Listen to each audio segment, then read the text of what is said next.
আসসালামু আলাইকুম everyone, welcome back to my channel. আমি কল্পনা জাহান। আজকে আবার একটা নতুন স্বাদের রেসিপি নিয়ে হাজির হলাম। সবাইকে সাথে থাকার অনুরোধ রইল। আজকে আমি বানাবো একটি ডিম দিয়ে 8টি কচুরি, ডিমের কচুরি আর কি।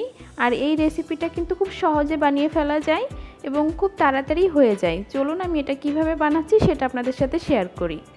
এটা বানাতে আমার লাগবে 1 কাপ ময়দা। একটা বোলের ভিতরে আমি 1 কাপ ময়দা নিয়ে নিচ্ছি, দিয়ে দিচ্ছি স্বাদ মতো লবণ, 1 টেবিল চামচ সয়াবিন তেল। এখন শুকনো উপকরণগুলো হাত দিয়ে মেখে নিচ্ছি। এরপর অল্প অল্প পানি দিয়ে একটা সফট ডো বানিয়ে নিচ্ছি। ডোটা বানানো হয়ে গেছে, একটু তেল দিয়ে আমি মাখিয়ে রেখে দিচ্ছি 10 মিনিটের জন্য। এরপর যে আমি পুরটা রেডি করব, চলুন। এখানে একটা প্যানের ভিতরে আমি বড় সাইজের 2টা পেঁয়াজ কুচি দিয়ে দিচ্ছি। পেঁয়াজটা আমি খুব বেশি লাল করব না, অল্প একটু ভেজে নিব।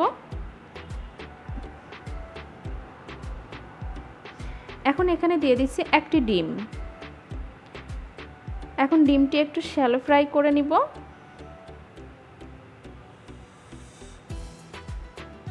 স্বাদ মতো লবণ দিয়ে দিচ্ছি, সামান্য একটু হলুদ গুঁড়া দিয়ে দিচ্ছি আর হাফ চামচ চাট মশলা দিয়ে দিচ্ছি। এখন আবারও একটু ভালো করে নেড়ে চেড়ে নিব। সব শেষে আমি দিয়ে দিচ্ছি কিছু কাঁচামরিচ কুচি। এই তো আমার পুরটা প্রায় রেডি হয়ে গেছে। এখন আমি এটা নামিয়ে নিব। 10 মিনিট পর ফিরে আসলাম, দেখুন ডোটা কতটা সফট হয়ে গেছে। এখন এ পর্যায়ে আমি আরেকটু মথে নিচ্ছি। এরপর ডো থেকে আমি 8টি লেচি কেটে নিচ্ছি। এখানে আমি 8টি লেচি একটু বল বল করে নিয়েছি। এখন এখান থেকে একটা লেচি আমি হাতের সাহায্যে সুন্দর করে একটা গোল বাটির মতো বানিয়ে নিব। দেখুন, এরপর আমি পুরটা মাঝখানে দিয়ে খুব ভালো করে হাতের সাহায্যে ঘুরিয়ে একটু সিল করে দিব। এই কাজটা খুব সাবধানে একটু করতে হবে যাতে ভিতরের পুরটা বের হয়ে না আসে। এই জন্য হাতের সাহায্যে একটু আলতো করে প্রেস করে করে প্রত্যেকটা কচুরি বানিয়ে নিতে হবে। এই যে আমার একটা বানানো হয়ে গেল, আমি আরও একটা দেখিয়ে দিচ্ছি সেমভাবে। একটু সাবধানে করবেন।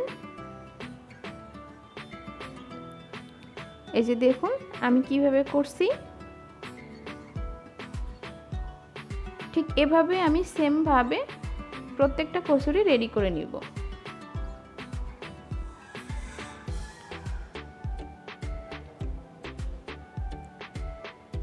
সমস্ত কচুরিগুলো আমি ঠিক এভাবেই রেডি করে নিয়েছি। এই যে প্রত্যেকটা কচুরি আমি সেমভাবে রেডি করে নিয়েছি। এখন আমি এগুলো ভেজে নিব। একটা প্যানের ভিতরে আমি পর্যাপ্ত তেল দিয়ে দিয়েছি। এখন আমি একটা একটা করে কচুরি সাবধানে দিয়ে দিচ্ছি। এরপর আমি একটা চামচের সাহায্যে একটু তেলটা উপরে উঠিয়ে দিচ্ছি যাতে সুন্দর মতো ভাজা ভাজা হয়ে যায়, উপরটাও যাতে ফুলে উঠে আর কি। এভাবে করে দিলে একটু ফুলে উঠবে। এই যে আমি ঠিক এভাবে একটু গোল্ডেন ব্রাউন করে ভেজে নিব এবং সবগুলো ঠিক এভাবে ভেজে নামিয়ে নিব।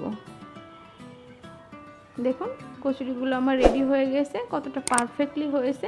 এটা কিন্তু খেতেও অনেক মজার। আমার ভিডিওটা যদি ভালো লেগে থাকে তাহলে সবাই একটা সাবস্ক্রাইব, লাইক, কমেন্ট, শেয়ার করে দিবেন। আর সবাই ভালো থাকবেন। আসসালামু আলাইকুম সবাইকে।